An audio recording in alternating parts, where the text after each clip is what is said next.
CEO East Africa Magazine, the voice of business, leadership, and impact. Hello everybody. Welcome you this yet another edition of LXL East Africa, the League of Extraordinary Leaders. The guys are doing the great things for our region, for our country.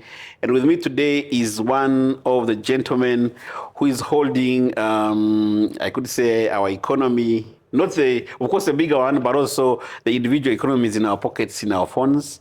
The gentleman called Lubega is the new CEO of the MTN MoMo, or the guys we know as, I think, MTN Mobile Money Services. The people that make sure that, everything is moving very well, whether business, private, and, and of course, we are blessed at the CEO East Africa Magazine to be the first people to interview him. He's new on the job, and for me, it's something that's very exciting. Of course, when you see our economy growing, businesses getting larger, and most importantly, being run by our own indigenous Ugandans, for me, it's something that I find very exciting. So, Fraze, we are happy to have you on our show, and thank you for accepting to be hosted in the shortest time possible. Thank you so much, sir. All right, cool. Maybe before we go very far, I've read about you, I've seen your LinkedIn page, but I'm sure there is a way how you would like us to know you. Maybe let's start from there. What would you like us to know about you? The most important things. All right. Fraze Donald Lubega, my name's. Okay. Ugandan. I joined MTN in 1999. Mm-hmm. So I've been here for a very long time. Oh. I was a young man. And I joined in IT, but we'll go into the details later. Mm-hmm. Then I transitioned to from IT to financial services in 2013, mm-hmm. and we'll discuss a background about why. Yeah. Then I moved on to MTN Group in 2018, mm-hmm. January, working out of South Africa until June 2024, when I moved to Nigeria for 2 years. Okay. Before returning here. Okay. I have a family, 5 kids, and I'm a married man. Okay. I think we are just about the same size of families. So that's interesting. So I see you joined in 1999. That's just about 1 year after MTN had launched in Uganda. I think I was just about to enter campus around that time. How was it like back then? Do you remember your journey, how you first joined, how you came to join? Yes, so I actually worked for Celltel before MTN took me on for slightly over 1 year. Still in IT, but what I recollect is that day MTN launched and the impact that it had on Celltel, our pricing was not really relevant to the market, and MTN came with a very disruptive pricing. Okay. Extremely cheap, the phones were cheap, SIM cards were far cheaper, the tariffs were far cheaper, so the impact within just 1 week, MTN was bigger than Celltel. So then, because of a momentum they had, they took on all our best stuff from Celltel. So progressively, the majority of the people that were in Celltel left, and as part of that movement, I also moved in October 1999. Okay. Yeah, okay. and my recollection of MTN when I first joined, first of all, one of the reasons why I've stayed with MTN for very long is it's an environment, a company that looks after its staff so well. It's not by mistake that they get voted as the employer of the year for a long time. It's because of the things they do. They practice management, or we practice, because I'm now part of that. And they support you all through your personal development journey. And that's one of the reasons that, I stayed. Okay. Then the other thing is training. Training has shifted, but at the start, when I was at MTN, we used to have a lot of training. Most of it you had to travel. Okay. Right now, we have a lot of online training because obviously times have changed. There's so much content online and can be actually constructed to train you without travel. Okay. So that's the main reason. All the things that I remember about MTN then. Maybe one last one is because of a transition from people didn't know mobile phones by then, and MTN comes and introduces them. It was a revolution that transformed people's lives from not being able to engage to being able to engage progressively into SMS comes and we begin SMSing. Right now, SMS is almost history. The young people, the Gen Zs, I don't Yeah. think even know how to SMS. And now we transitioned and disrupted ourselves into WhatsApp calls and everything. Yeah. Okay. I mean, like, it's interesting that you're saying MTN is a brand that takes care of people. So the everywhere you go is not just with us out there, but it's also, it's also on the inside that they take care of you everywhere you go. Maybe one thing I would like to find out, and I mean, I am from a marketing background, and I know that we marketing people are always whining that we never get to become CEOs. And the people that it's rare to find, a tech person going all the way to become, a CEO. Looking back, are you able to say, looking at your journey and how you were able to rise, are there certain specific things that you think you did or that made you stand out? Maybe that fellow CIOs out there can be able to pick up from, or even other professions can be able to think through and say, okay, maybe if I need to position myself, these are some of the things I need to be doing. Thanks for that question, because it touches on the core of what a leader should be. So for me, the first one is humility. And humility both from a personal, individual perspective and intellectual humility as well. Okay. Let me begin with intellectual humility. So quite often you go into an environment and you will find a sweeper. If you're buying a broom, they are the best individual to consult with on which broom to go and buy, because they know better how to use the broom. In an environment so complex like MTN, it's incumbent upon leaders to be humble enough to listen to, even if you are level 5, listen to a level 1, as long as they're subject matter expert, because you learn one or two things from them. As long as you're humble enough to learn, you can then course correct and evaluating, assessing what you now know after what you've learned. You may course correct and go a different direction, whereas you were making a wrong decision. Okay. So that's the first one. Then 2, humility and people mistake humility for weakness. It's not. Humility from a perspective of when you're speaking to people, you actually need to handle them as human beings, as people who serve you, because all the work is actually delivered through them. So it's quite important to look after them, have empathy, and then you get the best result out of them. Secondly, keep reading. Right from when we are given birth to the time we go to the grave, the one constant we have in life is learning. Every day there's something to learn. The one thing that I've kept doing over and over my life is reading. At first I was reading technical books. My background is software development, and it requires, for you to be good in software development, it requires a lot of reading. So I slanted more towards that side. But progressively, as I got into management, MTN introduced me into proper, leadership training, how you budget, how you manage people, how you manage operations, everything around the management spectrum. And with that, I constantly kept reading. Then there's one attribute that people normally don't look at so much. Whenever there are changes, I think it might be because of my background on innovation. I love, if there's something new, I love being part of that.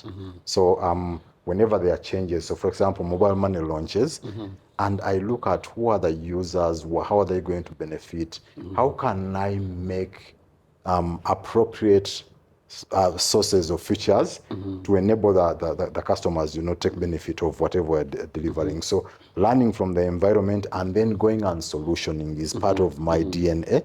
That has enabled me to then learn the business end to end, from telco into mobile money, and that's why I believe I've been part of a leadership. I mean, there's something I pick from you from the time you say Of course, when MTN launched, you were able to look ahead from across the bridge and like, okay, I think this is where the future is going.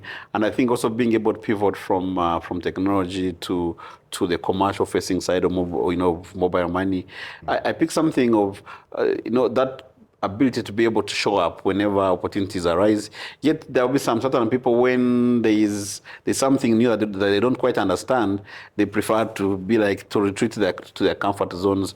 How would you say the importance of being able to show up whenever there's a new challenge? How do you think that has been able to propel you to greater heights? Because again, I also see across your career, you've been to very many, markets and things like that. So what have you been able to pick from that?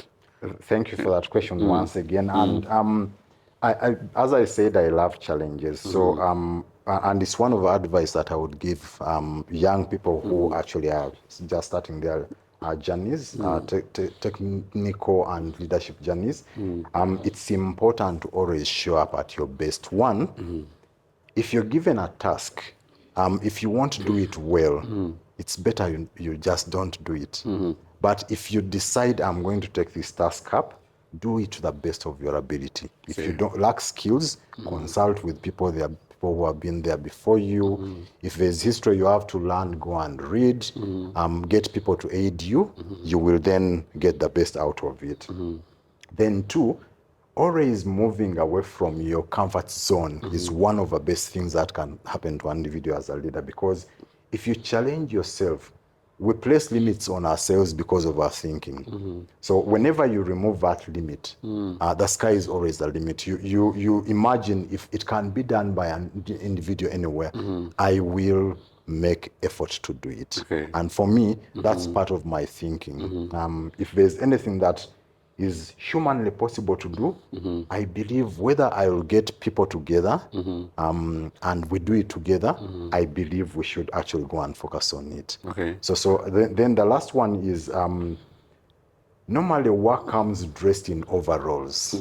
And when people see work given to them, no, you're overloading me with work and whatnot. If you have that kind of view or attitude, unfortunately, sometimes the chances, the opportunities that come with that new assignment you're given are lost because you're saying, I want to go into a new area. Don't overload me with work. But if you become the go-to person for most of the areas, you keep learning, you keep picking people's brains, and with that, you're actually able to become much better at what you do. Okay. So I think for me, those are some of the things that have enabled me to become who I am. Because, I mean, I'm speaking from experience. I think people, especially young people, we fear to make mistakes. Because, you don't know how the boss is going to look at it.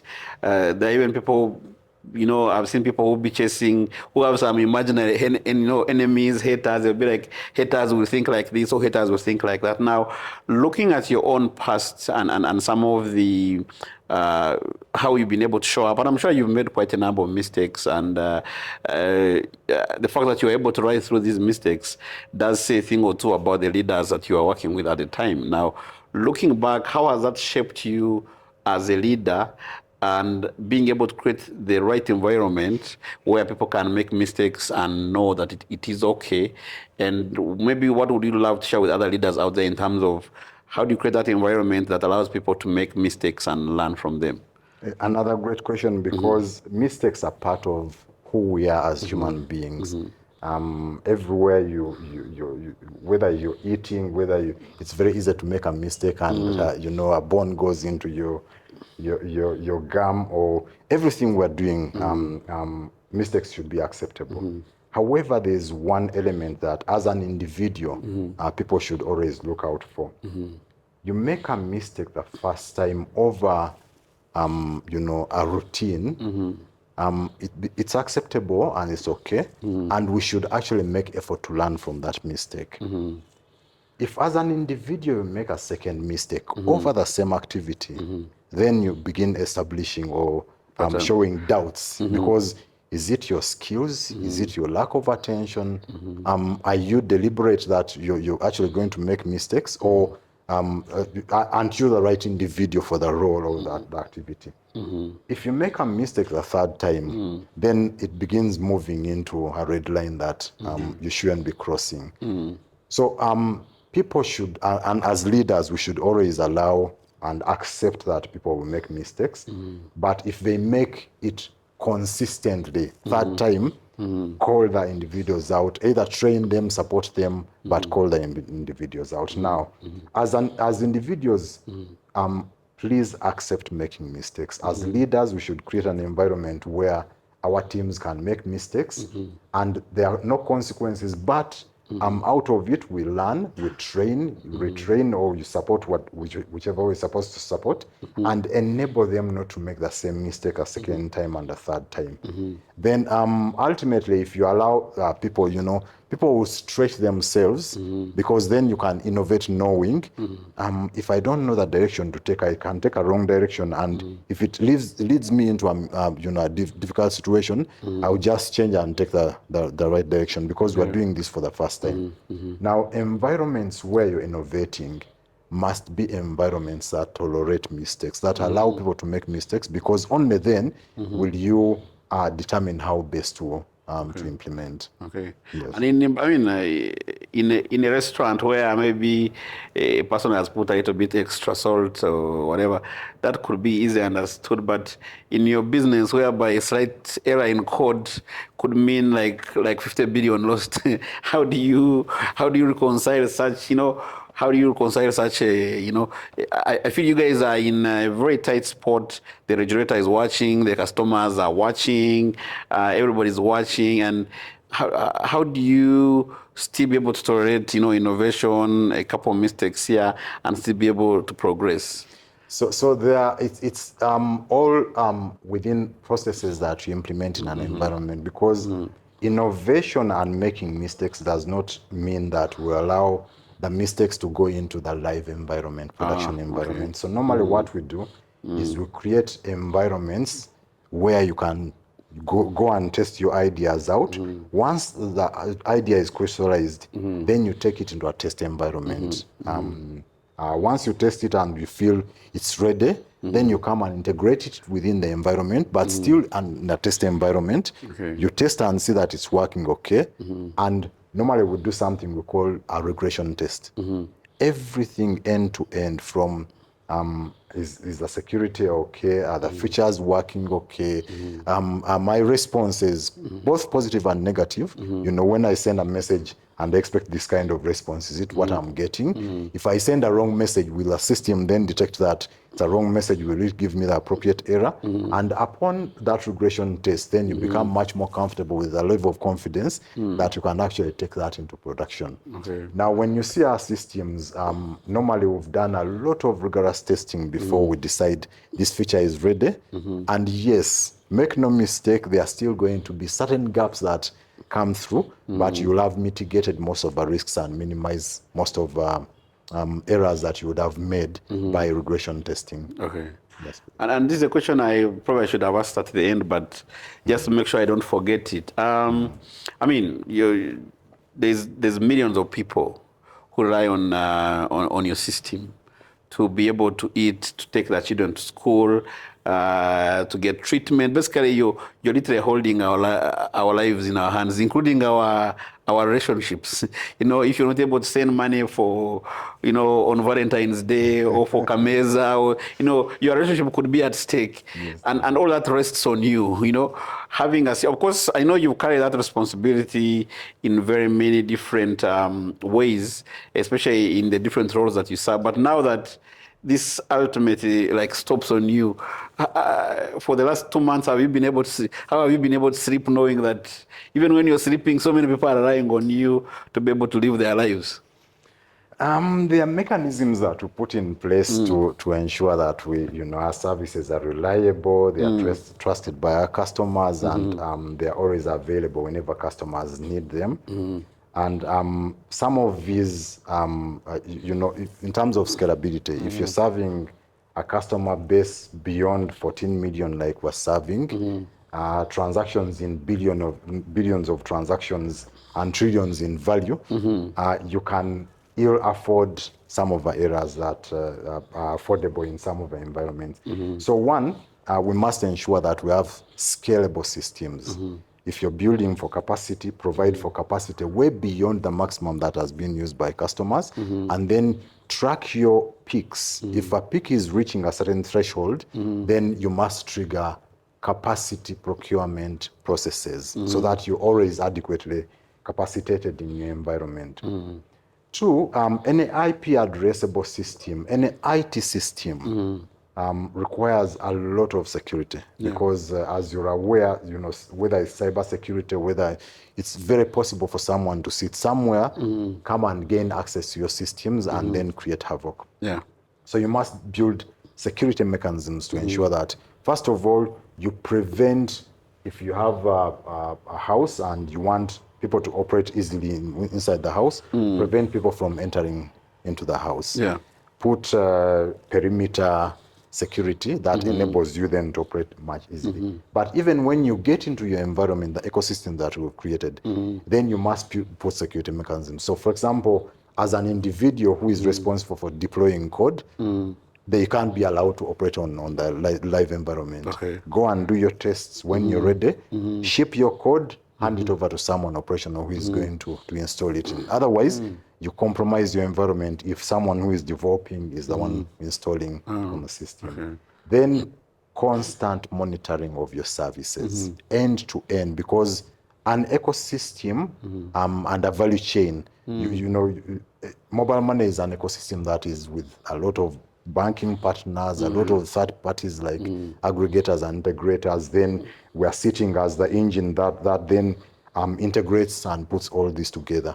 So end to end, we must be able to test and ensure that all the different elements are being safeguarded and we are then able to deliver service that, especially monitoring. Anything begins coming up, we have a 24/7 monitoring regime or a center that monitors all our systems. And if anything begins going wrong, they wake up individuals who are subject matter experts to come and resolve the things proactively early.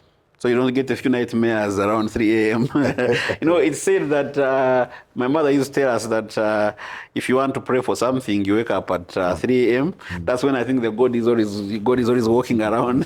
And for some reason, even thieves tend to be operating around that time.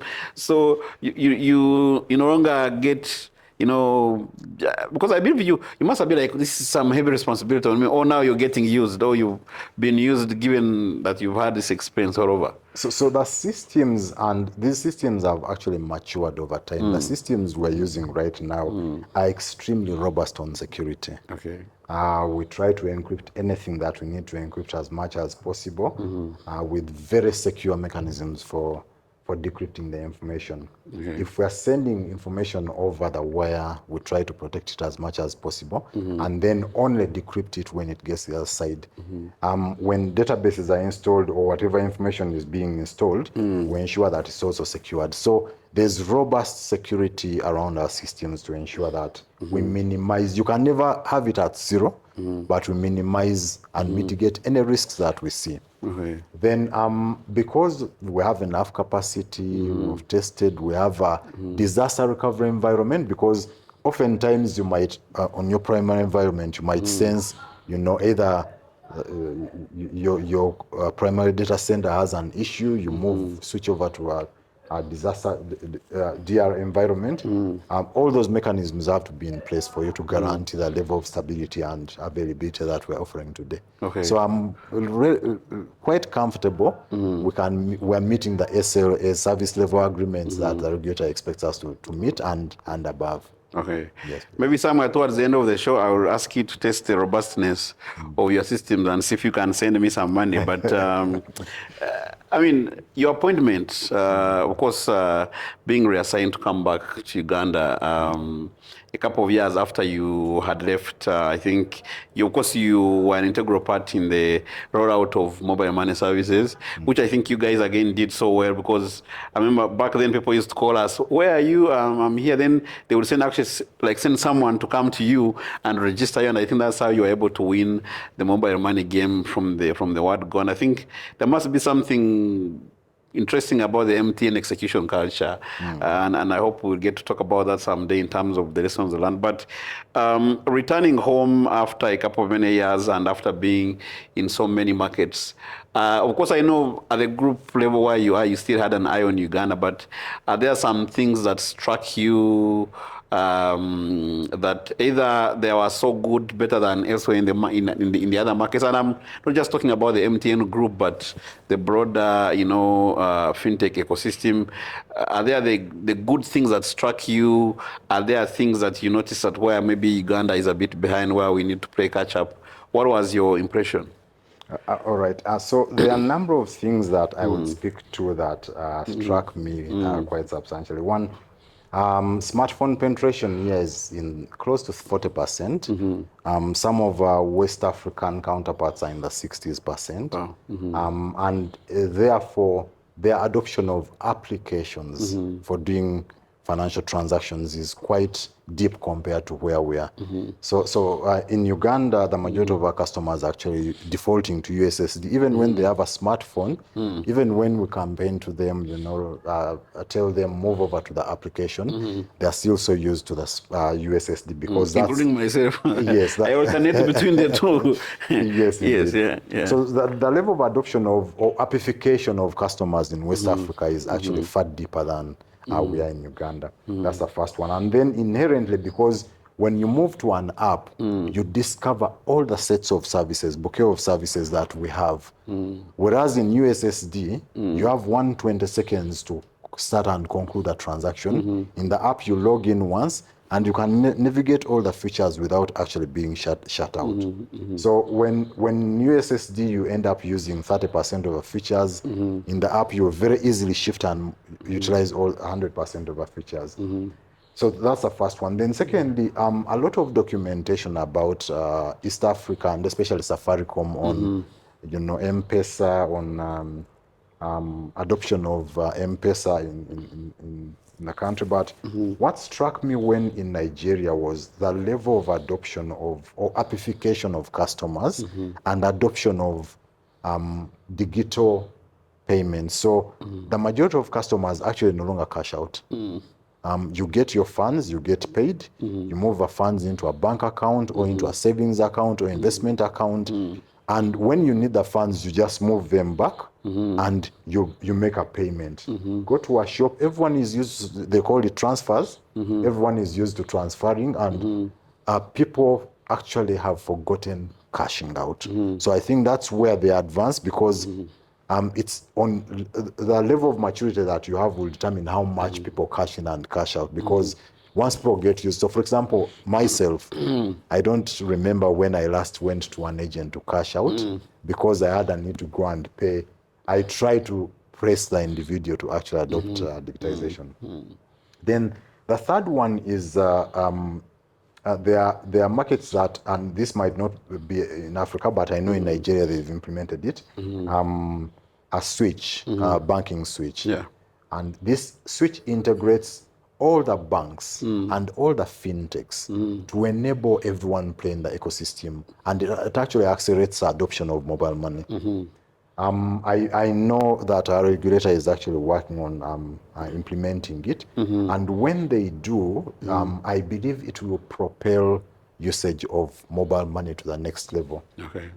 Because today, the fintech, interbank experience, the majority of the transactions that you do on the fintech side are real time, but between banks, you pay from one bank account to another. The majority of the transactions are not as real time as it is on. So that will actually enable real time transactions and should actually propel the adoption. And then the last one, which I believe we've done quite well in Uganda, is a central identification system. It's quite crucial. Because if you look at mobile money, before we adopted the national ID, it was quite difficult to identify an individual because of identification mechanisms we had. That's one excellent aspect that Uganda has actually done quite well, because we have a national ID. For you to register, even going to do a SIM swap, it elevates the security on the ecosystem, because you know, it's phrase. They've identified me with my biometrics before they swap my card. Okay. So that enhances security. Okay. Cool. I mean, there's something you said about transfers, and I remember the joke I read somewhere. There's, I think it was a lady who was complaining, saying that some of you guys, if you know, you send us little money and you start telling us that I have made the transfer or I'm going to make a transaction, you know, when you're just going to send me 20K. And so just say you have sent me thank you points and then you know, so not everything is a transfer. But on a more serious note, so if I was president, like I hope to be one day, and I appointed you my digital finance advisor, and I'm inviting you to address cabinet and parliament, maybe in terms of the things that we can do to accelerate adoption of digital finance and the benefits it brings. What are some of the things you'd be asking the government, from the government? And by government, I mean, of course, we have the policy makers, but then also we have the other regulators. What are some of the things you'd be telling us to adopt quickly, and how would that bring the wider benefits? Yeah. Thank you so much for that question. So the first one would be taxation.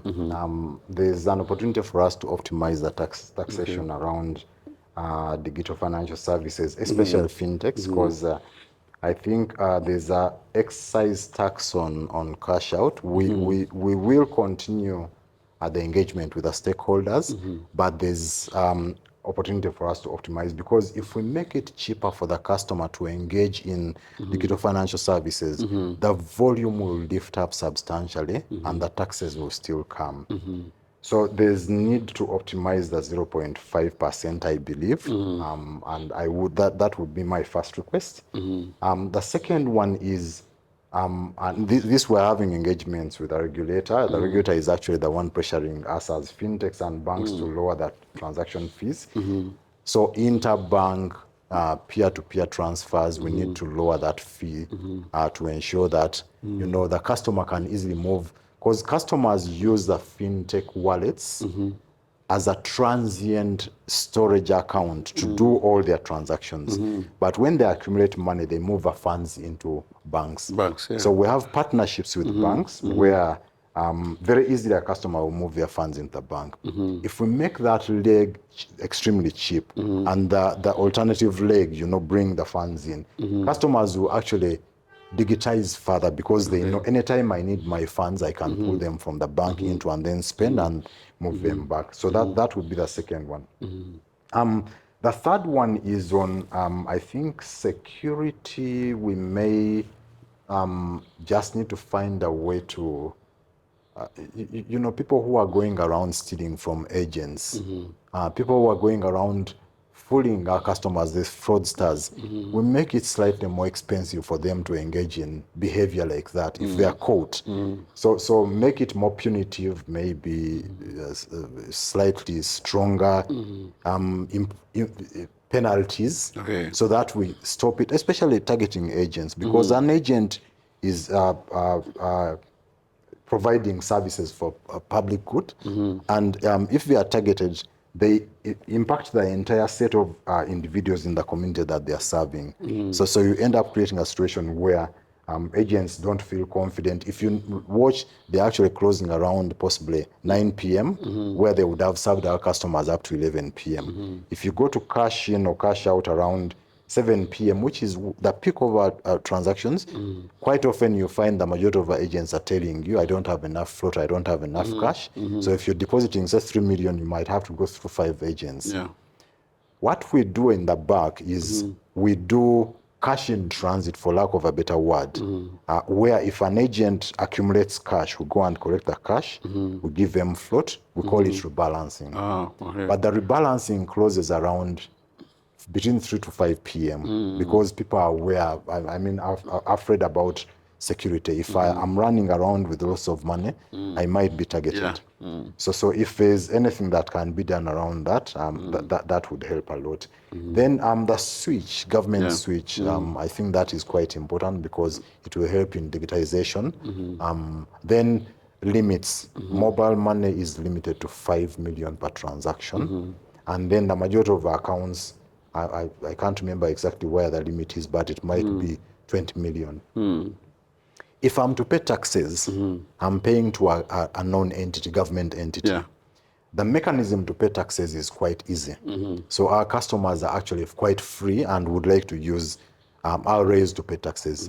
But unfortunately, the transaction is maximum 5. So if I have a tax bill, that's by the regulator. It's locked. Okay. yes, it's regulated.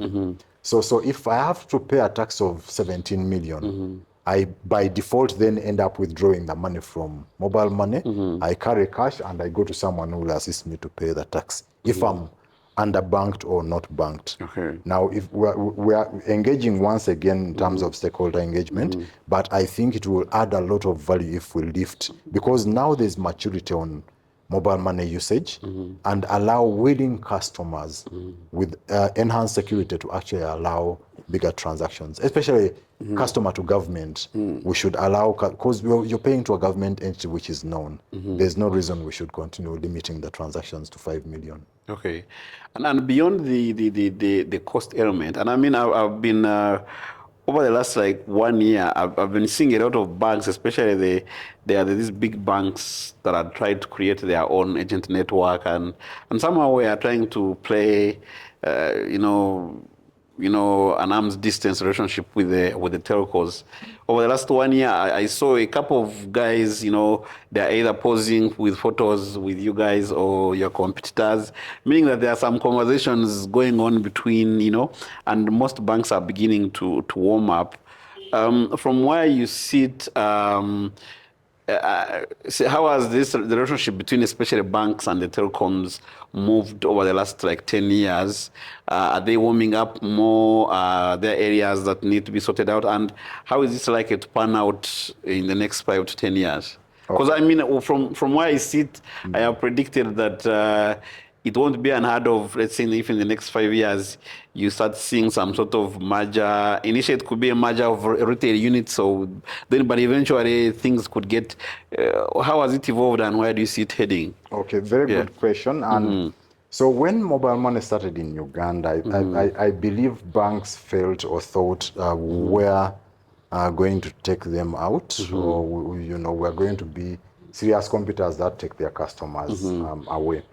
However, mobile money is an ecosystem of, first of all, partnerships, and we have an integration between our mobile money system with all the banks, and I believe our major competitors do the same. That enables customers to meet all their lifestyle needs, because when I collect funds, I want my funds to be in a bank account, because I feel the options for me to go and monetize further, get interest and whatnot are better into the banking environment. When I want to do transactions, pay online, I use an account where I feel I can actually control, current account of sorts, where I can control and there's less risk, because I've brought in transient amounts of money that I'm going to spend. So for me, banks need to work as partners to co-create. There's still a lot of work for us to do to digitize our customers, to digitize our SMEs, give them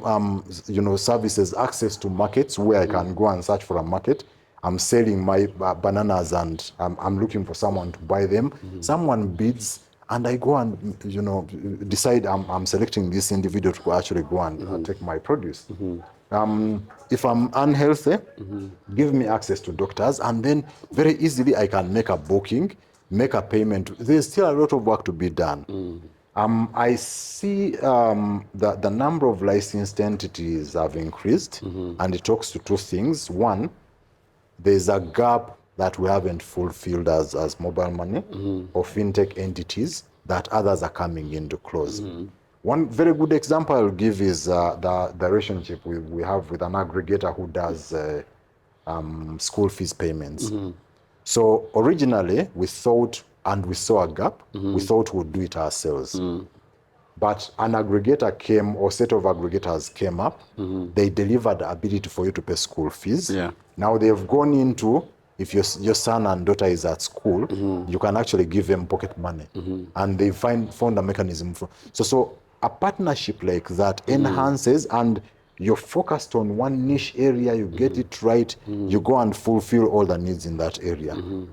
there's still need for us to partner, and there's no need for everyone to come and create a wallet to do exactly what we're doing. I think my sense is, and my recommendation would be that we continue co-creating, partnering to go and serve the customers that we serve.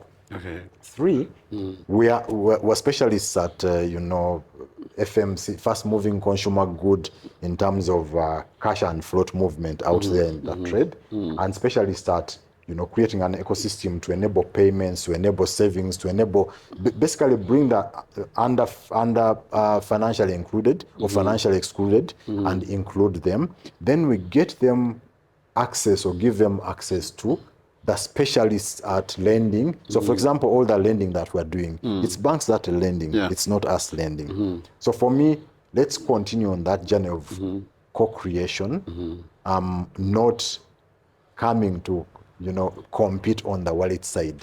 When we mobilize deposits, they all go and sit in banks. As you're aware, all the funds in mobile money sit in trust accounts within banks, and they are the ones that manage, go and invest into treasury bills, go and monetize basically, and then we pay interest back to the customer. So if that continues, I believe, and yes, you're right. I believe there'll be mergers in future, mergers and acquisitions, but progressively we'll get there. Okay. So I think you are talking about the potential that you guys have in the ecosystem to do greater things, of course, for the benefit of everybody, including us, the customers. But of course, having a healthy relationship with all the different players and enough trust, especially those the already established institutions that were already big players in this industry. Do you feel there's been enough trust, or there's some bit of pockets of resistance, and what do you think needs to be done to eliminate those pockets of resistance to be able to move forward? Yes, there's opportunity for us to actually create stronger trust between us and the banks. And over the next several weeks, we'll actually make effort to ensure that we engage key stakeholders to see how we can layer further, co-creation opportunities, partnership opportunities to see that we improve our trust. There's one particular area which may be creating a little discomfort with our banking partners, which is we provide cash in transit services to agents, irrespective of our agent. Whether you're a mobile money agent or agency banking agent. And that cash in transit services is underpinned by a couple of entities. So we have people we call super agents who, when an agent accumulates cash and they now need float, they ride and go and pick the cash, they give him float, and so we call it rebalancing. So when they rebalance both mobile money agents and agency banking agents. We pay them a commission based on how much float they've delivered or how much cash they've delivered, and the cost is quite heavy. So we then had a runaway cost where our costs were escalating, whereas the majority of our funds were actually going to serve agency banking agents. We believe there's an opportunity for us to sit on the table, and over the next few weeks, we will sit on the table with the banks to see how we can collectively, in partnership, go and resolve that problem. Because today, if you went to deposit 3 million, even right now during the day, it would be a surprise that you would find one agent that would take your 3 million and enable you to deposit. Or if you wanted to cash out 3 million, you would have to move between possibly 5 agents to serve you. What we'd like to do is ensure that our agents have adequate support, that if a customer comes, they never send that customer away. So if you have 5 million, you want to deposit, you go to one agent. If they don't have enough float, we facilitate them to get the float and they service your transaction. The other way around as well, if you want cash. For us to do that, we need to strengthen our rebalancing efforts. Hence, it's going to actually escalate our cost further. So we felt at this point in time, with the escalated cost already, it was difficult for us to continue carrying the cost without our partners coming to the party. And I think it might be a very big cost on their side that they feel we are overcharging, or we wanted to overcharge them. So there is need for us to sit on that table and agree how the pricing is going to be. But that is one of the areas that the other area is, the regulator has, and we believe it's the right direction for us to take, requested for us to make it cheaper for customers to move funds between our ecosystem and the banks. On our side, we believe as MTN MoMo, we should actually make it cheaper for the customer. Now we're engaging banks. I believe some of them might not want to make it cheaper for now, maybe out of, and this is conjecture, out of need to protect funds from easily moving, because the majority of the funds sit in the ecosystem. If we make it cheaper, it's not going to change the behavior of a customer. They will always have their money in the banks. They will actually make it easier for the customer to digitize further and have all their, so if we make it cheaper for the customer will mobilize more deposits, and all that deposits are going into banks. So from our perspective, we believe it's the best decision, and the regulator actually is also pushing for the same best decision for us to take. But yes, we're also engaging on that, and we believe a number of banks have come to the table, and we've made it cheaper, but we'll continue engaging to see how we optimize that. I think the third area is, I mentioned it earlier, we need to continue co-creating. People need access to credit. SMMEs also need access to credit. Let's solution together with banks and deliver services to improve the communities that we're serving, not to compete on the wallet side. So those are the perspectives that I would like to give on this. There's need for us to optimize. So you're saying there's enough, if people were open to change, there's enough for all of us. I'm speaking as if I'm also one of them.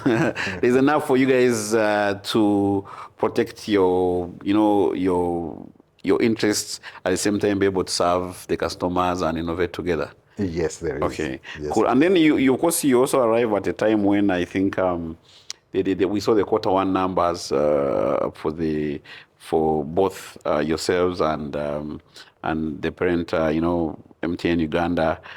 You didn't seem to get off to a good year because of a couple of pressures. I don't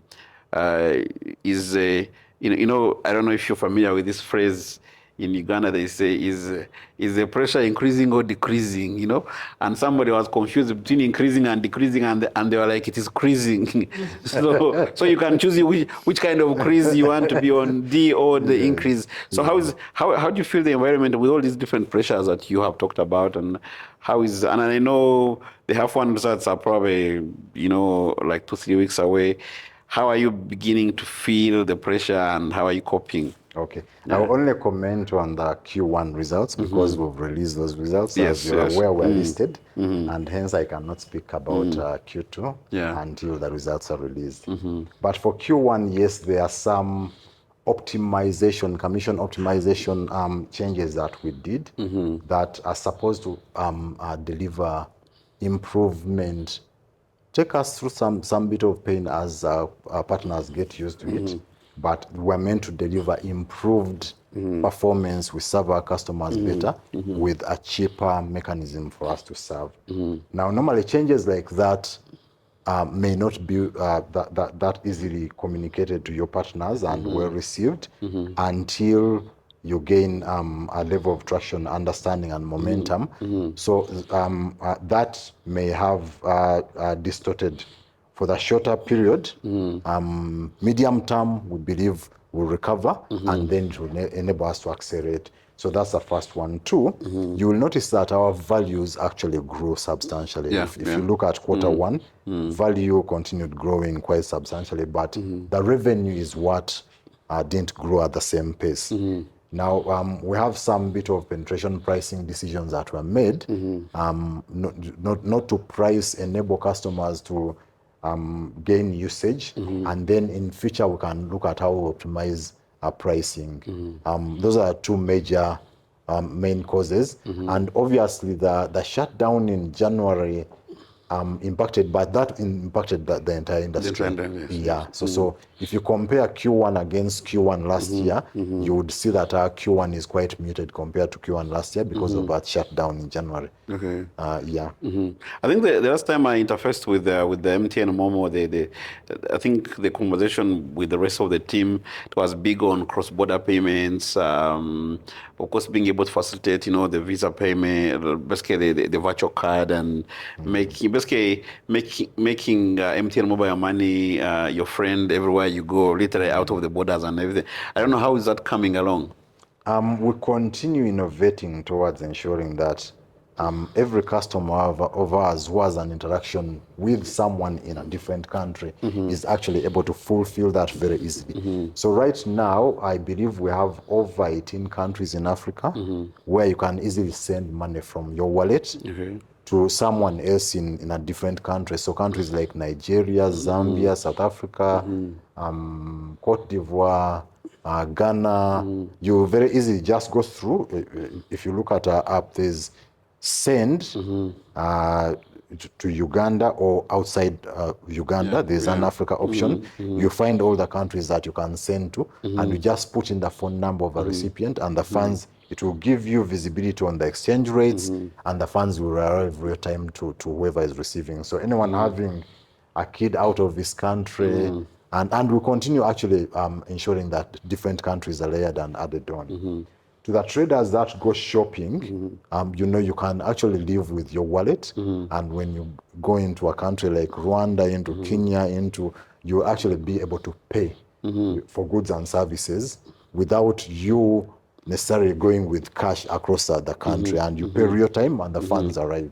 So we've continued innovating on that. What we need to work on is awareness, because our traders who go out of this country, or people who go out of a country, or even parents that have sons and daughters out of this country, some of them might not be aware. So we're going to have a drive to create more awareness as we continue to innovate.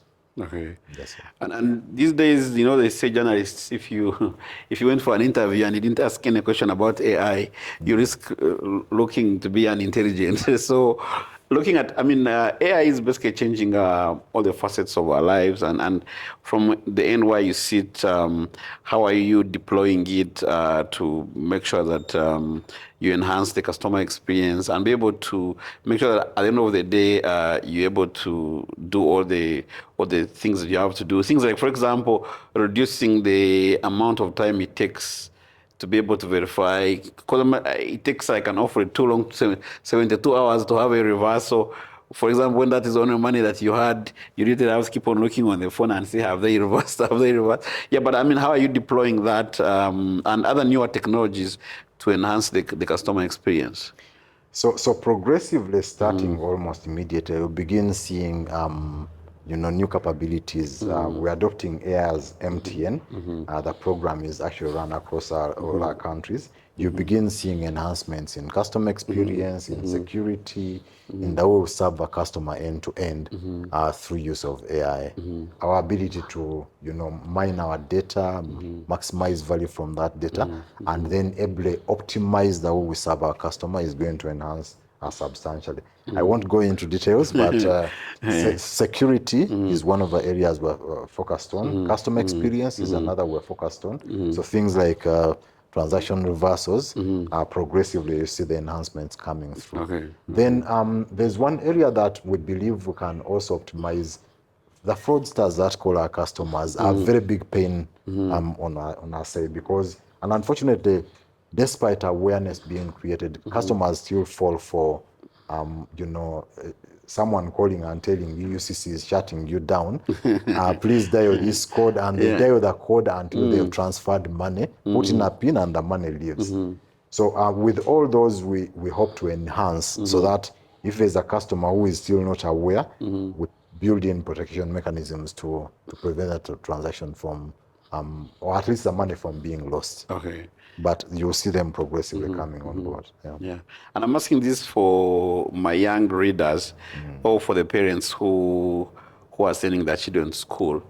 Having been through, I mean, in the industry over this long, I think that's almost like 3 decades. And also, of course, being able, and I mean, why you are, you sit on a lot of intelligence, you sit on a lot of data and trends.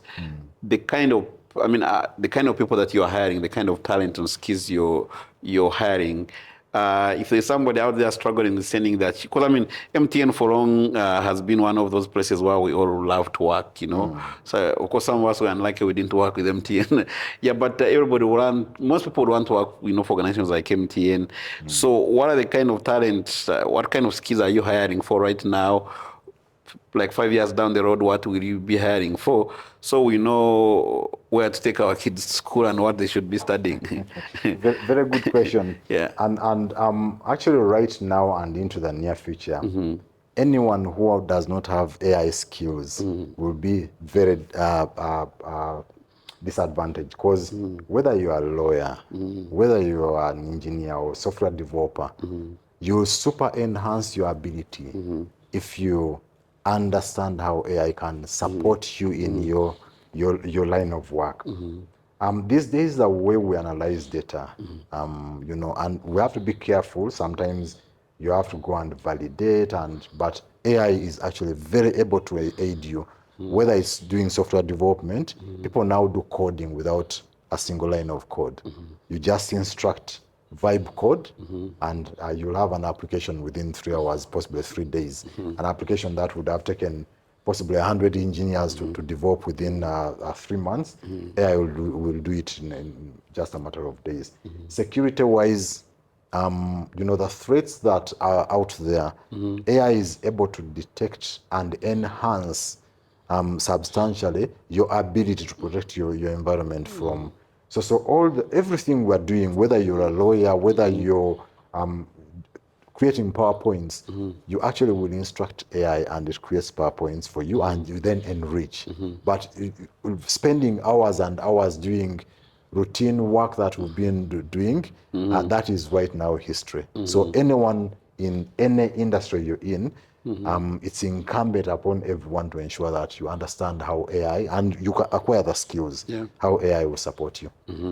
Okay. So we're hiring for any skills, but most importantly, we will hire someone with AI capabilities ahead of, you know, an engineer, for example, comes and they don't have AI capabilities, will be super disadvantaged even during the interview process. Okay. Okay.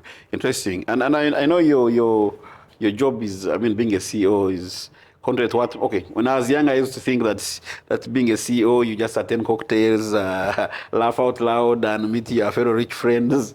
And, you know, but until I got there, even in my little CEO hood, I feel things can be tough. You actually work probably more than everybody else. But away from the hard times, what parts of your work give you great satisfaction, and say, amidst all the hard things, at least you can smile and be like, okay, I think, yeah, this excites me and keeps me up. Of course, apart from the pay, that keeps you waking up to go to work every day and face the tough days ahead. One, I love my customers. I love my customer base. And one of the reasons I shifted from IT into business was exactly because of that.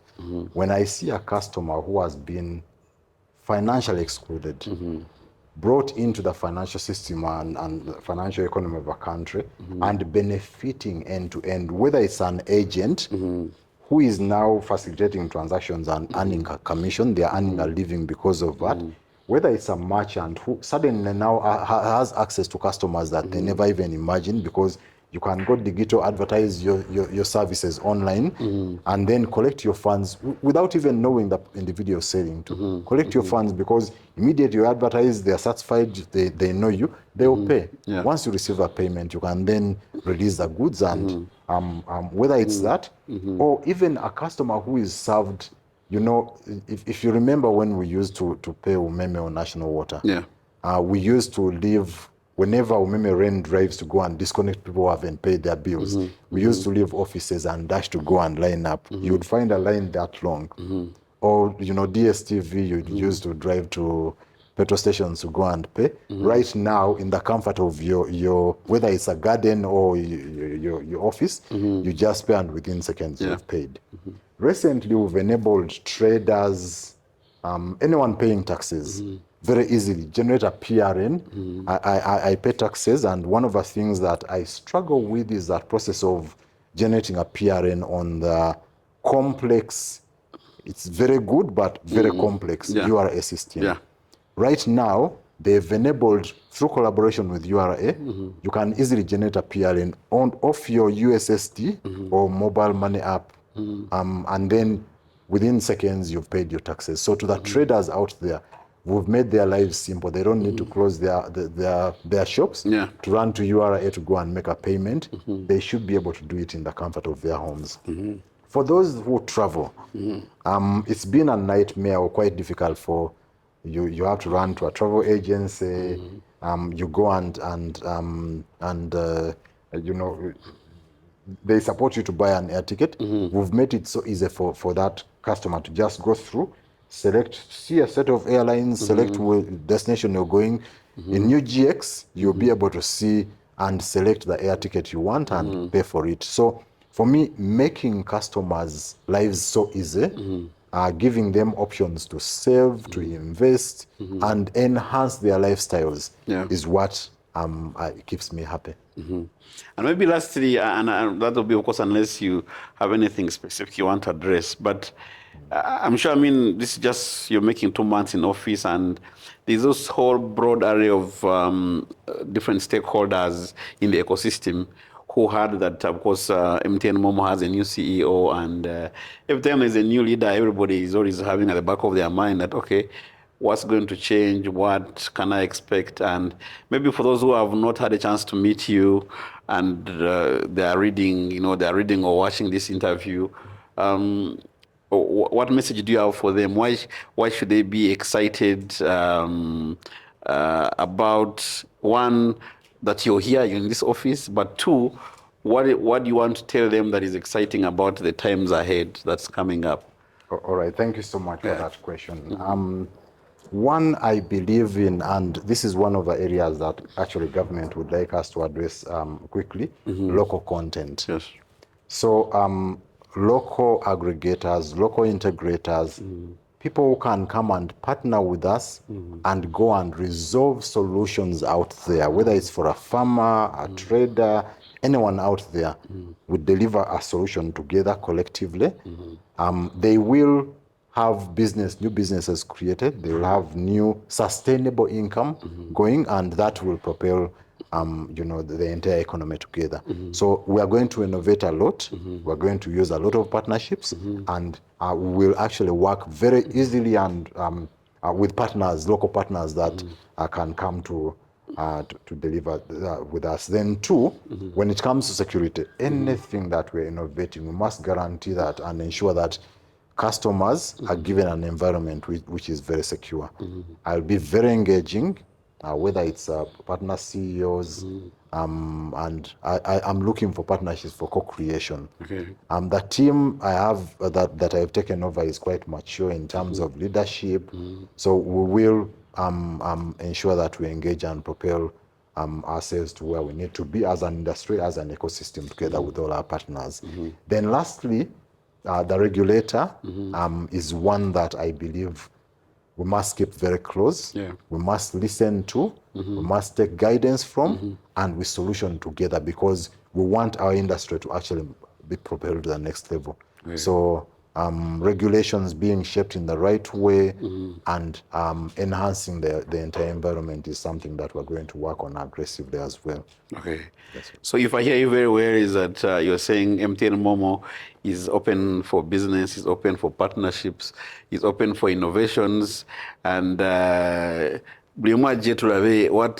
to do this thing together. Exactly. All right. Thanks a lot. Maybe, is there anything you feel that we could have left out, or perhaps we didn't emphasize enough that you would like to emphasize, so that people can get it out there? Not really. I think for me, it's the partners that we have. that trust between MTN Mobile Money and the partners, we can only strengthen, and we work on strengthening it, Okay. because we have a lot to deliver together as partners. We can't do it alone. We need these partners for us to go and serve our customers well. Okay. Then we'll continue working on security, enhancing and removing some of the pain, because it's painful to see some of these customers that still fall for the easiest of fraudulent, whether it's social engineering or whatever it is, ensuring that people understand that.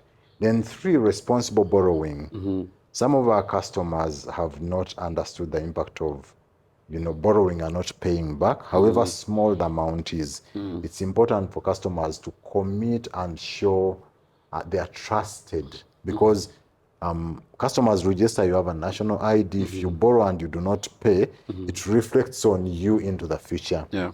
We're working with CRBs to ensure, credit reference bureaus, to ensure that people who do not pay, we have a database of those individuals, and it will impact customers who irresponsibly borrow and with no intent to pay back negatively. So I would urge those customers to change in behavior and ensure that they adopt responsible borrowing. I think the last one is just the adoption of services. Okay. We'll build a trust to ensure that reliably you can actually use your services going forward. Thank you.